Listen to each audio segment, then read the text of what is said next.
যেই মেয়ে বিয়ের আগে মিষ্টি মিষ্টি কথা বলে খুব বেশি তোমার সাথে, ওটা কাল লাগেনি, ওটা কাল লাগেনি। জায়গা মতো তোমাকে একদম, আর বললাম না তোমাকে, জায়গা মতো তোমাকে এমন জায়গায় বাস দিবে না, তখন বুঝবা ঠেলা কারে কয় যুবক ভাই। শুনতে একটু তিতা বাট সত্য কথা, কারণ মেয়েরা প্রেমের সময় করে একজনের সাথে প্রেম, लेकिन जब शादी करना है मेरे दोस्त पैसे वाले से ही शादी करेंगे।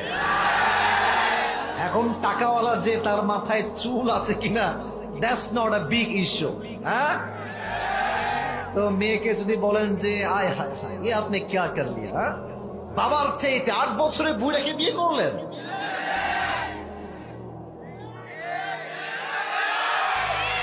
বুঝি, সব বুঝি, টাকা ছাড়া আর কোনো কিছু এখানে হাত নাই। তো মেয়েরা একটু বলে যে না না